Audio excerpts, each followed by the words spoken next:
realistically, the West will collapse the same way as communism collapsed.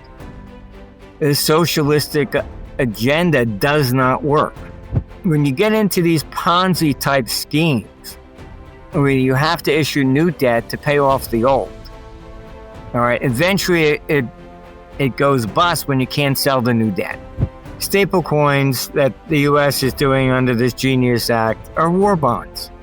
My concern is with Europe, as you're talking about, they need IMF bailouts, then they need war as a distraction. Otherwise, when the pension funds and people realize they're not going to get what they thought, they're going to be storming the parliaments with pitchforks. From the currency standpoint, from a European, you want to make sure you have something outside the country. Our computer says that will shift, and we'll probably be looking at China becoming the financial capital after 2032. We're looking at international war next year.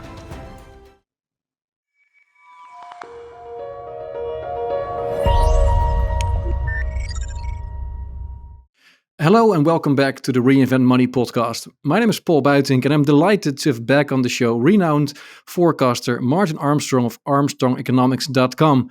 Martin, good to have you back on. How are you? Oh, pretty good. Just watching the world melt down, Yeah, like you said in the conversation we had before we started, you've never seen so many incompetent leaders at once, right? Not just one, but a whole group of them. Yeah, it's amazing. It really, I think the most competent one, the most intelligent one is actually Putin.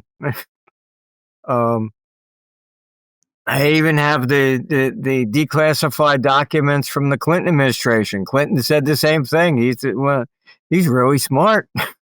Everybody that's ever met him says the same thing. Yeah. I don't know what we got in the West, but... Yeah, well, let's zoom in on Europe first, because talking about incompetent leaders, I think Europe is probably the biggest supplier of them.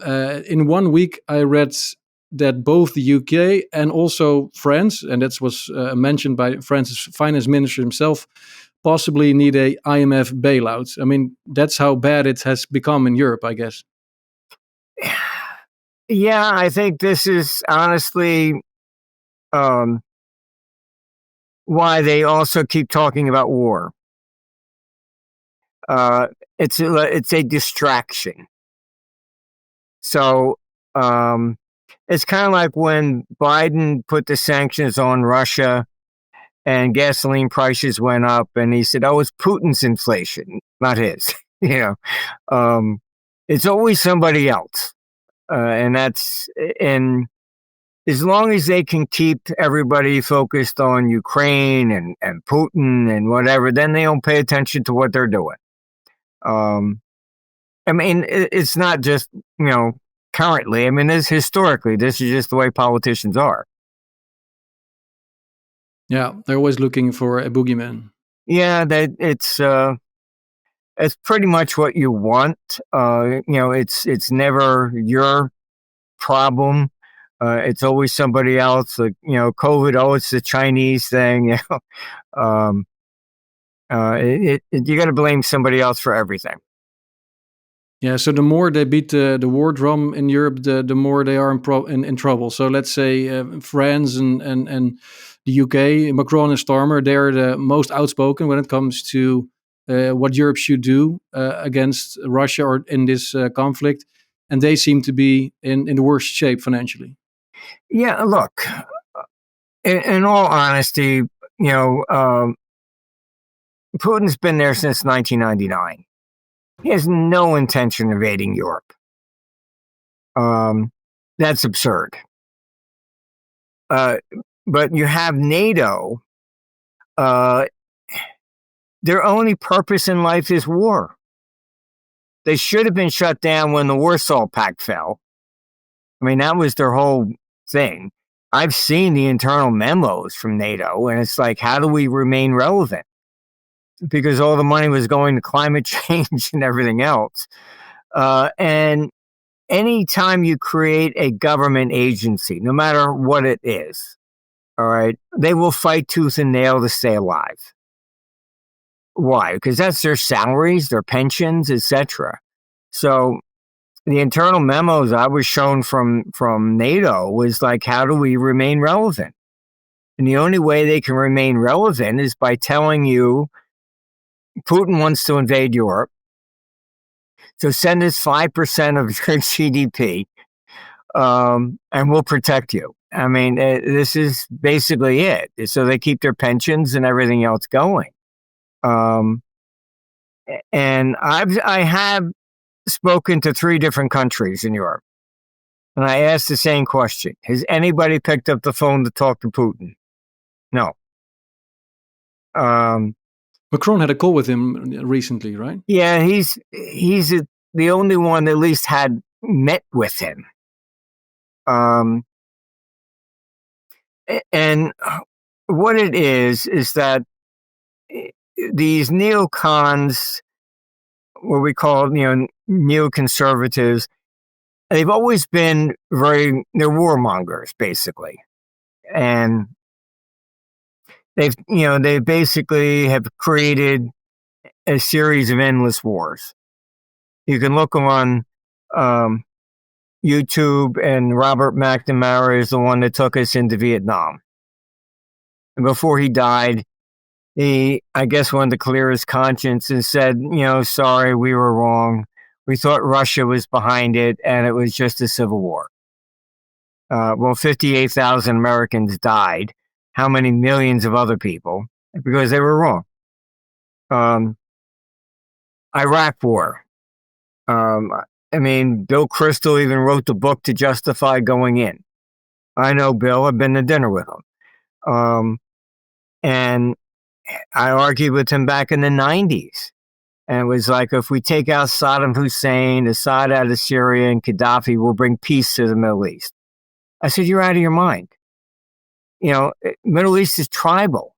They don't see themselves as, Iraqis or Syrian or whatever. They see themselves as Sunni, Shiite, Kurd, ethnic groups and religious groups. We're the ones that drew the border when we carved up the Ottoman Empire. And this is the problem in Ukraine. The Minsk agreement, had Europe honored it, there wouldn't have been a war. The Donbass should have been allowed to vote to separate. They're Russians. You got Zelensky, who's outlawed their religion and their language. That's human rights. That's democracy. Czechoslovakia broke up. Czech Republic, Slovakia. Ethnic lines. Yugoslavia broke up. All right. Serbia, Croatia, Albania. The ethnic differences there go back centuries. You had Bismarck, when he was Chancellor of Germany in 1888, he said Europe is going to be engulfed in a major war. It's going to come from the Balkans. He was right. We had the Balkans, right? Yeah, because the Baltics. If you talk about the Baltics, what do you make of the argument put forward by many European leaders that the Baltics are next? Also, if you look at the polls, of course, you can always put question marks at those polls, but it seems like quite a few Baltic people fear that Russia could eventually also enter their territory. Do you exclude that with 100%, or what's your view? Yeah, look, the Russian people do not want to occupy Europe any more than the average European wants to occupy Russia, or China wants to occupy the United States, or Americans want to occupy Russia or China. The average person never wants war. Wars are created by the leadership. You can look up, Hermann Göring's, he said that at the Nuremberg trial. They asked him, how did you ever get the Germans to do this? Yeah, that's easy. Just tell them they're going to be attacked. He told the truth. It's always that way. I mean, we were told that Iraq, weapons of mass destruction. Didn't exist. We've been lied to about every single war. There was even a Senate investigation on FDR that they knew the Japanese were going to attack because he cut off their energy. He threatened boycotts, and they had broken the code, so they knew when they were coming. He moved the aircraft carriers out 2 days before. It was a Senate, so much of it came out. I posted on our site. There was, I think, the Honolulu Tribune, 2 or 3 days in advance said we're going to be attacked on the weekend. So there was a leak. And he has the audacity to say, this is a day that will live in infamy. I mean, they knew. They always know. He couldn't get us into World War II because Americans were isolationists. And, I mean, you can look in psychology. They call it rally around the flag. What you need is you always need your opponent to attack. Because they're not going to, get everybody there and Amsterdam. Okay, come on, we're going to go invade, Moscow. Why? Well, we just don't like them. All right, so people aren't going to rally behind that. You got to get Moscow to attack. Say, now you're at risk. So I mean, this is psychological war tactics. Many studies have been written about it. So that's why they needed Pearl Harbor to finally get the United States into World War II. Once the U.S. was attacked, okay. Before then, no, we're not getting involved. Congress would never issue a declaration of war. And if you look at Ukraine, Putin has laid down so many red lines. And NATO has deliberately crossed every one of them. You give long-range missiles, that's it. We do. I spoke to Ukrainian military. They were told initially just go to the border. When they got to the border, the order was they told me it came from MI6 to invade the Kursk region. That will get them to attack. They need Putin to attack to get all the Europeans riled up to say, see, now we have to defend ourselves. But the Europeans aren't going to sign up for war to say, well, let's go get Moscow. We just don't like them. So it's a psychological, tactic that's been used for centuries.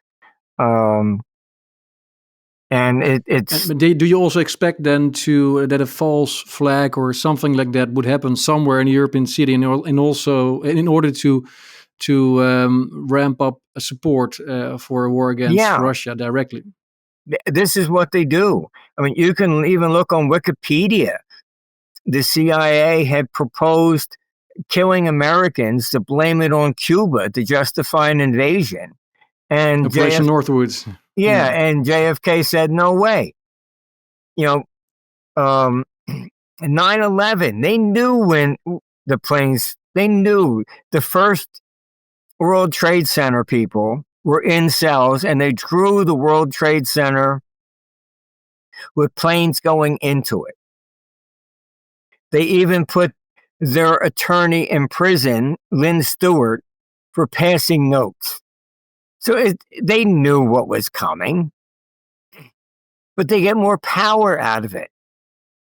Without taking down 9/11, they would never have gotten into Iraq. They would have never have gotten the war against terrorism. The Patriot Act, where we, have to trace, you can't send more than $3,000 to an individual without, being traced. All this came from 9/11. So they always get power from it. The Secret Service was formed from the American Civil War. you know. So once they create it, that's it. It's always there. Yeah, and what if Europe decides to double down on Russia? So let's say the US withdraws, but Europe is going to use their own long-range missiles, such as the Taurus, in order to have the Ukraine attack deeper within Russia. What's going to be the consequence of that? I think the biggest danger here is that Putin really is a very smart guy. And you had Zelensky try to assassinate him a couple months ago. Now they have the same information I do. I got very good sources. All right. You take out Putin. They make it sound like, oh, we remove Putin and then ends the war. No. It will get much worse. And they know that. All right. Putin is restrained. I mean, they've done so many things that he could have, if he acted emotionally, he would have attacked. All right. They want to remove him, and that's why they tried to assassinate him and put in some, like Medvedev. All right. You did this. That's it. That's what they want. They want somebody who's going to respond emotionally. Whereas Putin, he really does want peace. He does not want World War III. And I mean, that's why, look, they were all upset that Trump even met with them. Because these neocons, I mean, I was in Washington when Gorbachev made his speech, and Reagan wanted to go meet with him. So they couldn't say that he was still a communist. So they said, oh, you can never trust a Russian. He went anyway. He said, no, the hell with you. All right. If he didn't go, the Berlin Wall would never have fallen. No, but if Putin wants peace, why is he still attacking civilian targets in some Ukrainian cities, such as Kiev or Kharkiv? Mainly, I get it why he wants to have progress at the contact line, but there's no need to attack civilian targets. I think largely because that's what Zelensky's doing over there as well. Zelensky has just also turned on trying to cut off the pipelines to Hungary. And the information I have is that he's been given the green light to do so from both NATO and the EU, because Hungary is a thorn in their side. And if he can cut off all the energy to Hungary, and he just gave them an ultimatum, you got to choose sides. And by taking out the energy, what they hope is that then there would be a regime change. The people will overthrow Orban. And then everything's okay. We get everything we need to do. But in all honesty, with Washington, I told them in advance, I said, there's no way. All right. Putin is going to accept a ceasefire. Why would he? All right. Because Europe and NATO are not interested. You got Kalis actually publicly saying that Russia's too big, should be broken up. And this is why the meeting took place just between Putin and Trump. Why should he sit down with Europe after 2 peace deals? All right. The first one, Merkel then comes out and says, well, the Minsk agreement, yeah, we signed it. We didn't really intend to honor it. Then the second one, Boris Johnson hopped on the plane, went to Kiev, and said to Zelensky he wasn't allowed to sign it. That made the front pages of Ukrainian Pravda. Ukrainians that I speak to have a legitimate question. Are they allowed to have peace? Zelensky won't have an election because they know he knows he would lose. The Ukrainians are not in charge of their own country. Yeah, it was difficult to run elections in wartime, right? And also, I think constitutionally, he's not in breach. I think Parliament also is not seeking, and even his main opposition candidates are not seeking elections at the moment. Yeah, because why would they? They're all lining their pockets.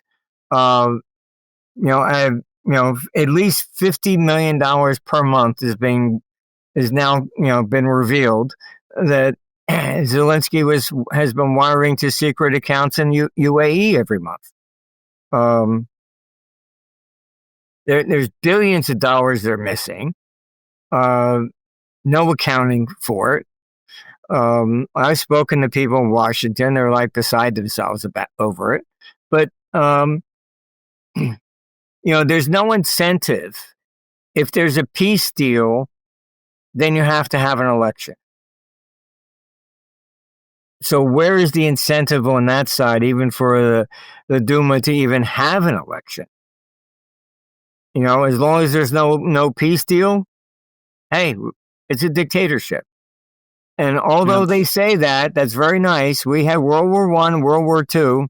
Neither UK nor the United States suspended elections during war. No other country has. No, but the US, of course, wasn't occupied partially. Look, if you end up doing what Zelensky's doing, it's the other side of the coin. And you can't say you represent the Ukrainian people when you won't allow an election. And I think, look, 8 million have fled to the EU. 5 million fled to Russia. They're not in Ukraine. There's 13 million people that could vote. And if you can buy on Amazon securely, I'm sure you can vote securely as well. I agree. It shouldn't last for too long, because how long can you postpone elections? At some point it becomes a dictatorship. I agree with exactly. that. Well, when Ukrainians that I've spoken to and look at it from their side, all right, almost 1.8 million are now dead. When he ran for election, look up the news. He was promising peace. The death toll was 130,000. It's. I have to agree with them. They say, "Are we allowed to have peace?" Who decides? Not them. Yeah. And it's also interesting to notice Callas saying that Russia has to be big, it needs to be broken up. I'm like, yeah, look in the mirror. What about the European Union? Exactly. They have 4 times as many inhabitants. Maybe territory-wise it's smaller, but if you believe Russia is not governable, look at the EU first yourself.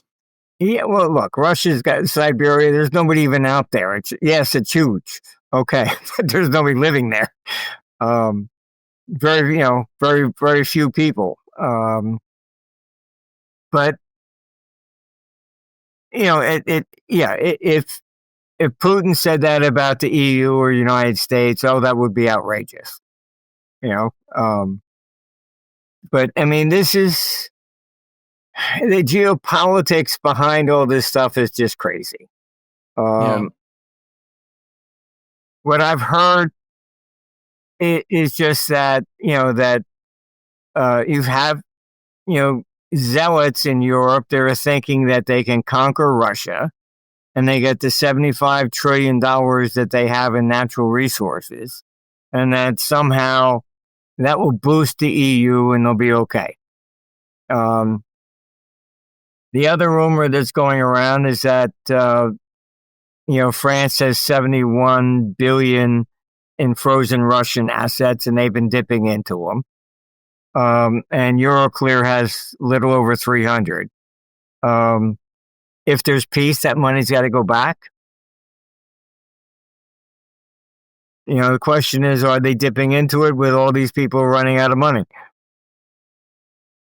Yeah, so if you talk about France a bit more, like, is there, apart from this rumor, I also heard about that, but let's assume that's just a rumor. Is there any solution for France financially, fiscally? Because every time they try to balance the budget, or I mean, they're far from that, but at least if they try to lower government expenses a little bit, people go to the streets and protest, and then the government falls.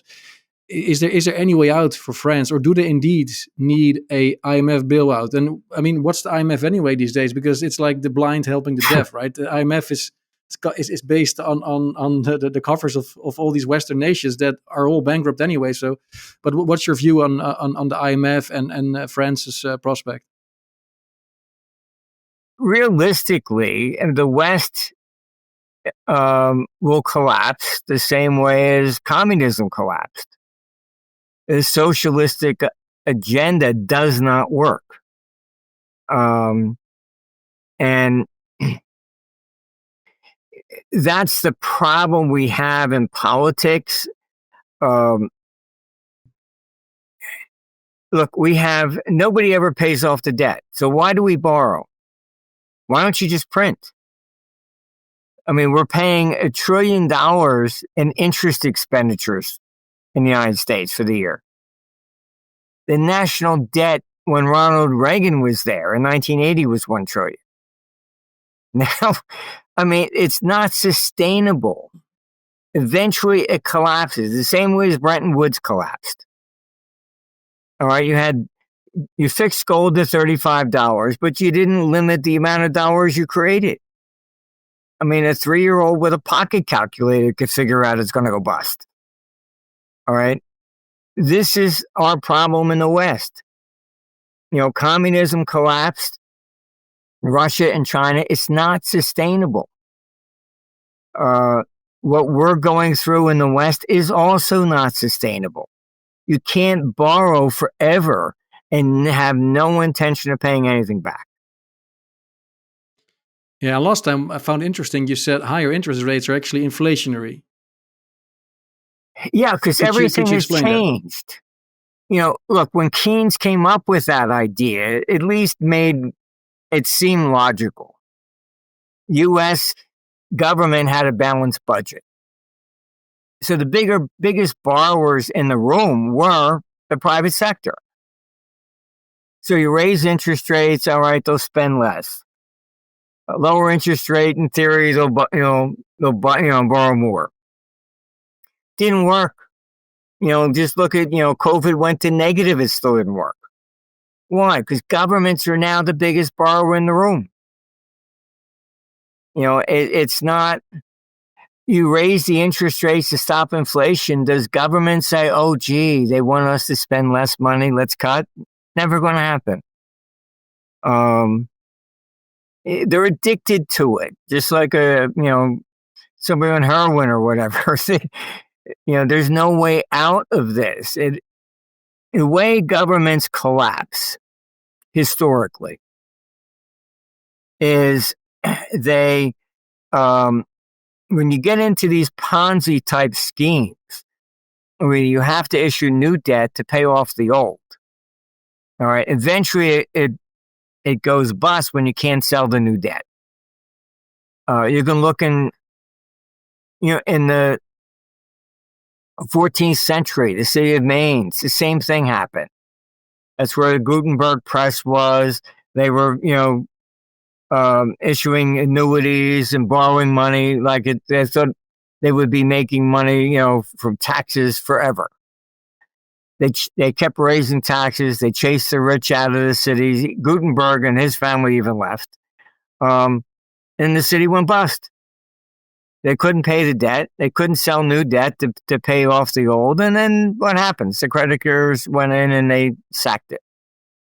So, I mean, this is not my opinion. This is history. All right. If we can't sell the new debt, and just look at German interest rates on the 30-year, they're going up to record highs.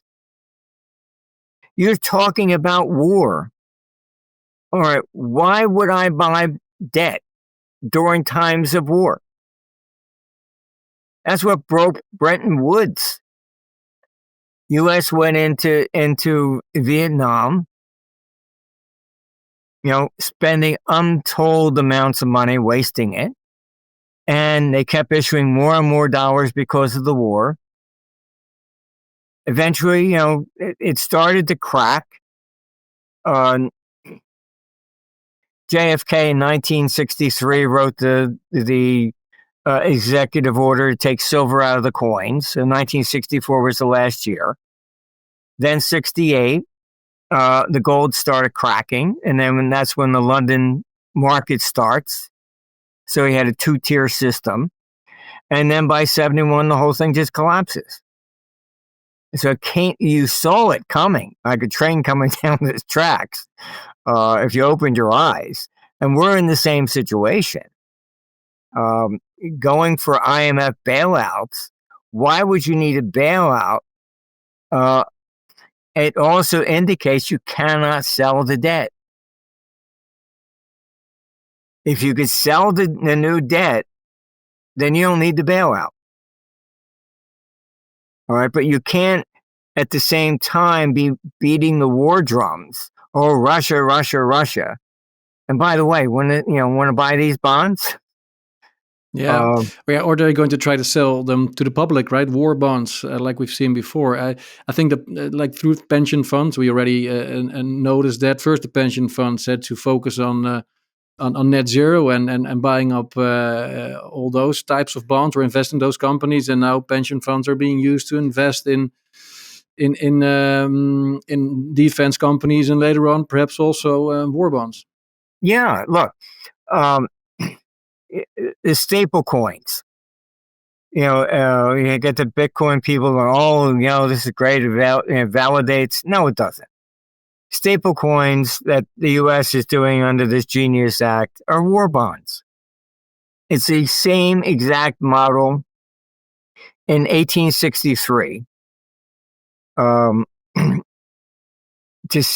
they did was they got the banks to buy the debt to fund the Civil War.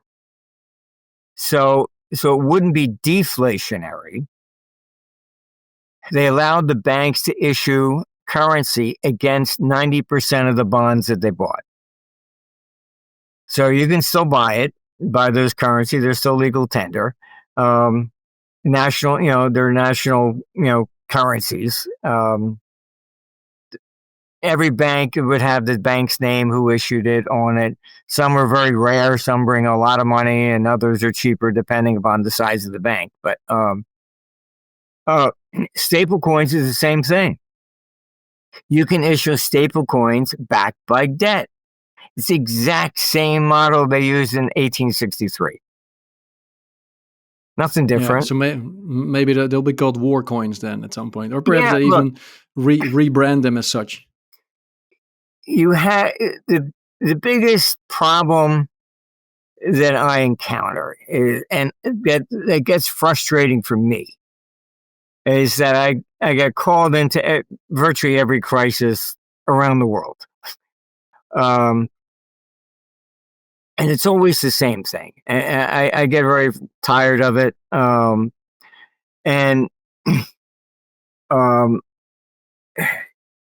It's what they're doing is just, they make the same mistakes over and over and over again. And I warn them, look, I met with the Swiss Central Bank a few months before. I said, look, the peg's going to break. No, well, we think we can hold it. I said, nobody's ever been able to hold this. I think history's on my side. It breaks. They go, oh, gee, you're right. Same thing with Britain. I had, advised Maggie to stay out of the EU. They staged a coup to get rid of her. Then they went into the ERM. Soros made a fortune. Why? Because they basically overvalued the pound to the D-mark. Political. Oh, we got to look pound, and then they called me. I said, you got to devalue the pound. Oh, we can't do that because John Major promised during the election he wouldn't devalue the pound. So I went back and said, okay, fine. Tell him he's going to allow the pound to float to seek its own level. Oh, brilliant. It's the same thing. Right? It's just politicians are how you word things. But it's always the same nonsense over and over and over again. It's And are European leaders still calling you and asking for your advice lately? no, not lately, because I think they know they're kind of screwed. They came to me when they were forming the euro, and I sat down back in '98. Said, okay, fine, this is how we create a currency, and I told them they had to consolidate the debt. And it was Kohl who was Chancellor of Germany at the time, and what he did not allow the German people to vote to join the euro. He took them in, and because he admitted he acted like a dictator, and that he said that if he allowed the German people to vote, he would have lost 7-3. So he took Germany in, which made the euro. And his condition was no consolidation of the debt. Now, I warned them, this is not going to be sustainable. And you'll never compete with the dollar. Why? If I'm a fund manager, and let's say I can pick up the phone and say, buy me $10 billion worth of U.S. treasuries. With Europe, I still got to make the same decision as if the currencies are still there. Do I want Netherlands? Do I want Germany? Do I want France? Do I want Italy? Because it's never consolidated. Yeah, and that's why you also cannot make a euro stablecoin, right? Because what's going to back the euro stablecoin? Exactly. See, these are the problems. And this is why I think they are beating the war drums for distraction. Because I even warned the ECB when they went negative in 14. I said, this is not going to work. They don't understand. They don't understand how the economy really functions. During a recession, what happens is if the future is uncertain, people do not spend and they save. All right. You can look up, depression script. In U.S. Great Depression, people didn't spend, so the velocity of money declines dramatically. So what happened, over 200 cities started issuing their own currency because there was a shortage. People were hoarding money. All right, they're not spending. So, you can buy them. I mean, even in Germany during a hyperinflation, it was not Geld. It's you get private money that emerges. You can go back into ancient times. You can get private money issued during the Panic of 33 AD during Tiberius. Same thing. Human nature doesn't change. So going negative, thinking that you're going to force people to now spend, they're not going to spend if they have no expectation of the future. Yeah. This is what they don't get. You'll spend 20%, you'll borrow, and at 20% if you think you're going to double your money next year. But you're not going to borrow at 1% if you don't think you're going to make 1%. It's the difference between the two. It's not the empirical level of interest rates. We've run studies on this, and the stock market has never peaked with the same level of interest rates twice. Never. Interesting. Yeah. And a lot of my viewers, given everything you've been describing, are worried about some measures that governments can take. So if I posted a poll on YouTube to get some questions for the interview, and I noticed quite a few are about possible confiscation, yes, financial repression, the great taking. We briefly touched on that last time as well. But what are your latest thoughts on what people in the West, particularly Europe, but also the US, can look forward to when it comes to financial repression? Largely, Europe is trying to push for the CBDCs as soon as October, but probably more realistic by January. What is that really about? It's capital controls. They will cancel the currency. And even if you look at World War I, what did they do? They shut down all the stock markets so you couldn't sell anything. So this is the side effect of war. We have a lot of institutional clients, and they understand this. That's why they've been moving gold from London and Zurich to the United States. Because when that first bullet goes, they're not getting anything out. That's just simply the way it goes. I think Europe, even Canada, Switzerland, UK, India, they cancel currency. US has never done that. This is why the dollar is also the reserve currency. About 70% of it's held outside of the paper dollars, is held outside the United States. Because they know they can hold it and it's not going to be canceled. I remember being on an international flight when they were coming out with the new $100 bill. And they were running video clips. The old ones are still valid. We didn't cancel because everybody else cancels their currency when a new one comes. The U.S. is the reserve currency, much like Britain was before World War I. And it has nothing to do with the government or gold or anything else. What it is that the U.S. Represents about 1/3 of the entire world consumer spending. So BMW's got to sell their cars to Americans, Toyota, to Americans. So you still have to price those things in dollars to sell it. All right, it can't be pesos or Bitcoin or something else. Secondly, you can go on eBay and look before, World War I. You can buy Chinese bonds that were issued in British pounds.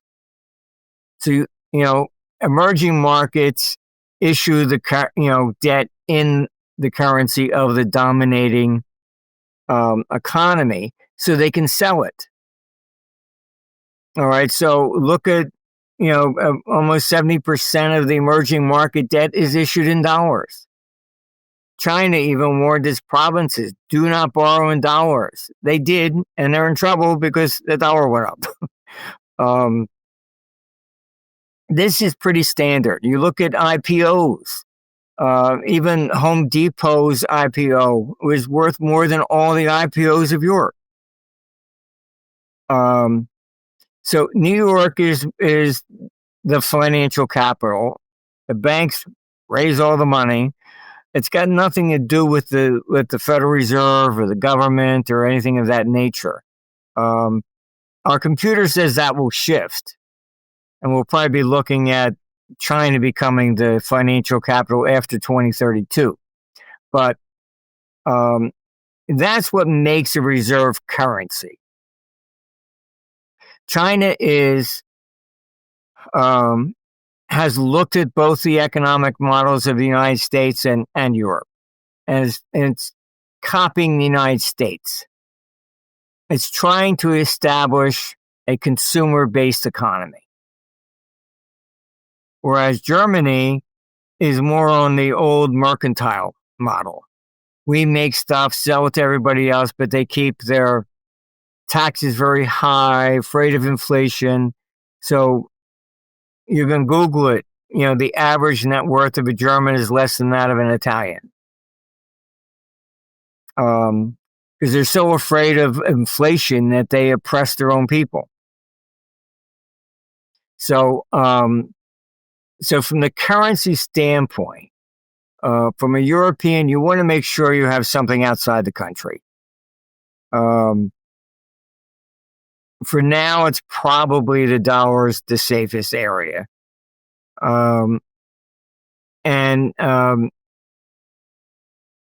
Because you create war and you are looking at capital controls coming. You had France just say you can't take more than 3,000 euros out of your account without government permission. I mean, I think there would be riots in the United States if they ever tried something like that. I can go to a hotel, I can spend 2,000 in cash. Nobody says anything. In Europe, you can't. Europe is much more socialistic, and that's what I mean. That the system is, it's kind of imploding. Just compare a chart of the economic growth of the EU compared to the United States. It's a small fraction of the United States. The more socialistic you do, the worse it gets. And that's what, that's why communism fell. I was, back in the Asian currency crisis of the 90s, I was called in by the Central Bank of China. So I went over there, and then they took me to a facility. The government took me to a facility where it was very interesting. They had hundreds of people in this room, and they were all downloading the internet and everything else. And they were monitoring everything in the country. And I was shocked, but they were actually 249 different varieties of tea that they were tracking. And the questions I was getting was very interesting. They said, why is this tea selling for like $1 here, but $5 or €5 over there? I said, well, where's it coming from? I said, here. I said, well, first you have transportation costs. And it was like, oh, okay, yeah. Then I said, somebody will pay more for this variety of tea than that if they like it more. Oh, really? It was like I was teaching kindergarten. And because, communism dehumanized everything. Well, it's tea. What do you care it tastes like? It's tea. Yeah. We had one Russian girl. It was a programmer working for us, and it was funny to listen to her. Just going to shopping in the United States was like, I got to make a decision on everything. I said, what do you mean? And she's, well, in Russia, there was only one roll, one brand of toilet paper. Here you got so many, I got to make a decision which one I want. It was just fascinating to see the decision processing from communism to capitalism. Yeah. And earlier you said your models show that by 2032, China will emerge as the main financial hub and possibly an issuer of the world currency. But what do your models say about, for example, the likelihood of a third world war, or worse, even a nuclear collapse? We're looking at international war next year. But keep in mind, when the computer's forecasting world war, it's not necessarily like it was before, where two big groups are battling it out in Europe. You're seeing the same thing. So yes, we got, Russia, Ukraine, and the EU and NATO. Fine. Middle East, you've got, Israel, Iran, India versus Pakistan.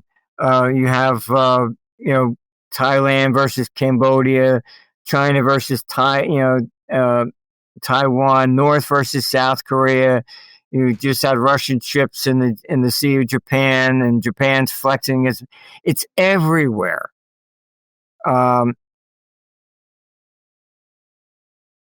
What our computer does, we've got everything into it, every database we could ever get our hands on, and it's interesting. The computer's taught me a lot, and because it correlates everything unbiasedly around the world. And for example, Rome overthrew its king in 509 BC, and the Republic is born. Within 6 months, Athens says that's a good idea, overthrows their tyrants, and democracy is born. So these things tend to be contagions. American Revolution, the French go, hey, that's a good idea. 1848, they starts down in Italy, and it sweeps all of Europe. You had Tiananmen Square, and then the Berlin falls 6 months later. I would say they tend to be like a contagion that maybe is like, oh, that's a good idea, So you end up, I think, pretty much wherever there was a dispute before resurfaces. So you have like the Baltics, they're judging Russia based upon Stalin. Generations aren't always the same. People do, they change or whatever. Stalin, I went behind the Berlin Wall before it fell, and so I've been on both sides of communism. And I would say that there's a stark difference between China's version versus Russia's. Stalin was very paranoid. So he was worried what you said to your wife. Whereas in China, they didn't care what you said to your wife, but if you stick your head up and say it to somebody else, they called it the tall poppy syndrome. I had a friend in East Germany that when the wall fell, he went and got his father got his Stasi file. And he saw all his people he thought were friends were ratting on him. And he came home and he was mad, punching holes in the walls. And he said he thought his father was going insane. He starts pulling out microphones. Stalin was just very paranoid. And East Germans that I spoke to, they said in school they were taught if your parents ever said anything against the state, report them because the state is really your parent. So that's why I think China boomed, because they didn't go to that paranoia, level. Whereas Stalin was afraid of being overthrown, and took that paranoid. You can look it up. Even Lenin wrote a letter and said, "Do not let Stalin secede me." And in Russia, the rumor is that they think that maybe he poisoned Lenin and his wife, to gain power. Yeah.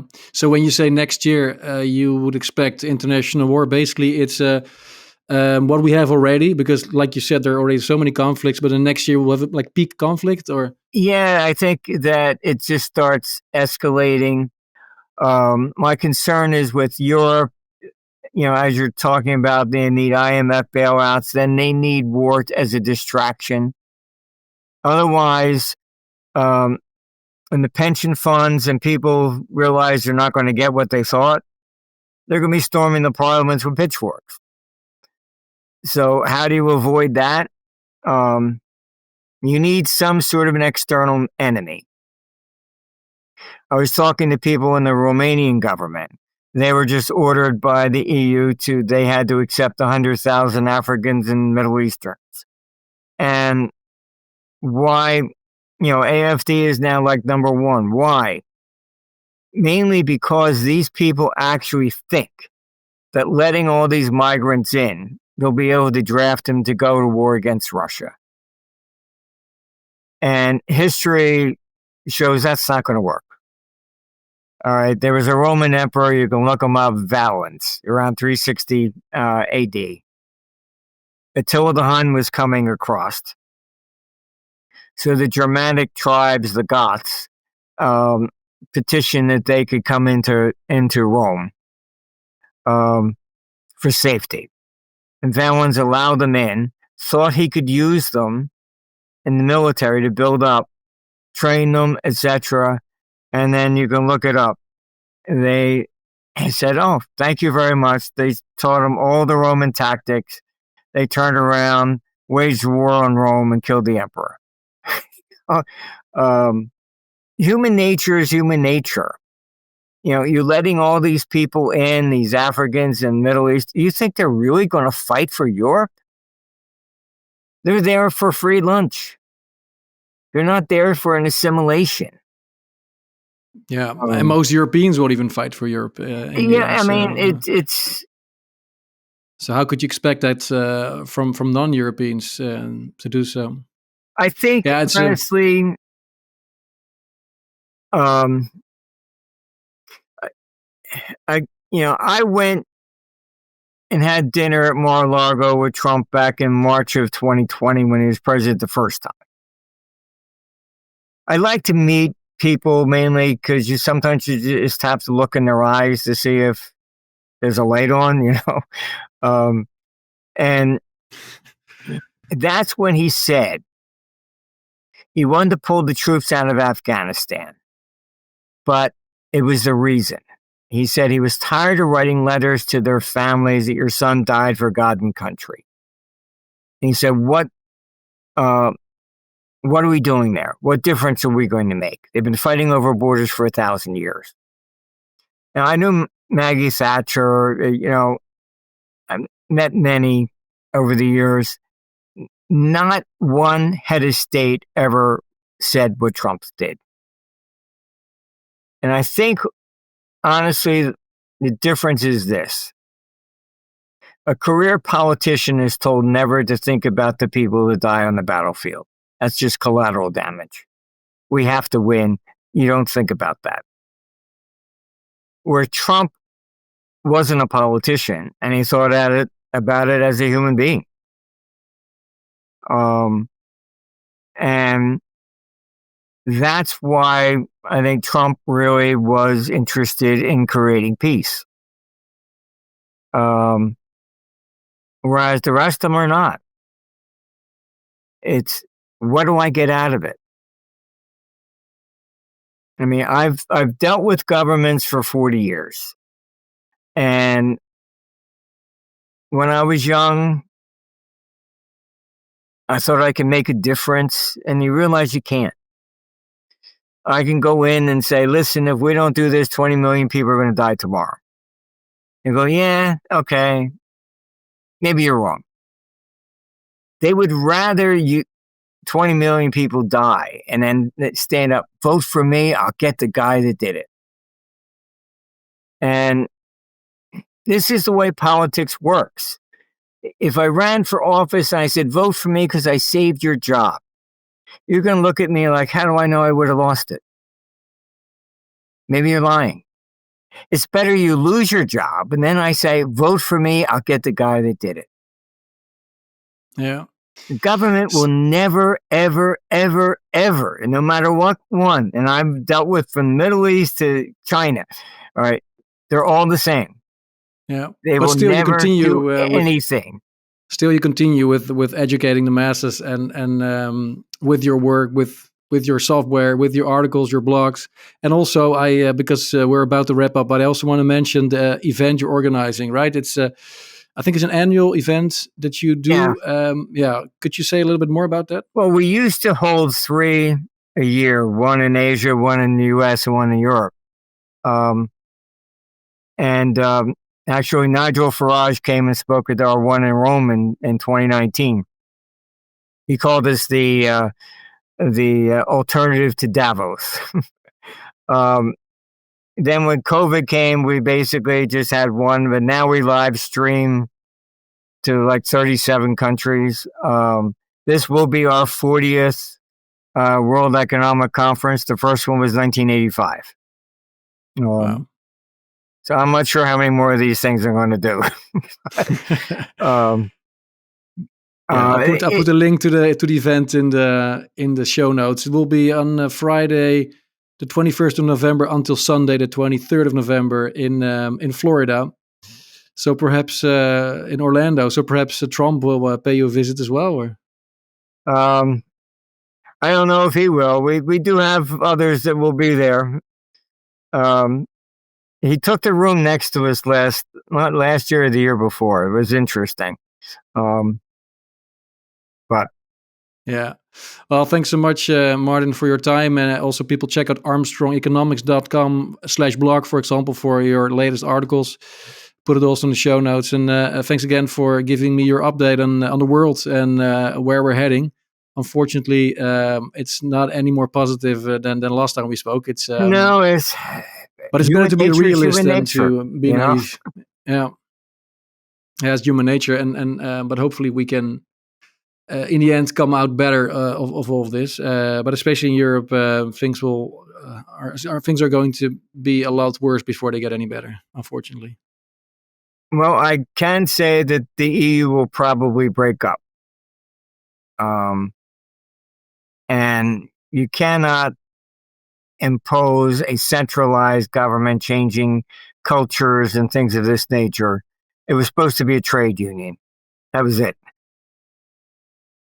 Yeah, and that's we should have kept it. And it's also what like almost all economists that I talk to, and also a lot of politicians here in Holland, where I'm based, they say the same thing. But they all say, now it's too late to go back, and we just have to deal with it or double down. It's like there's no reverse gear, right? It's just that's the problem. This is how they ultimately collapse because they're not sustainable.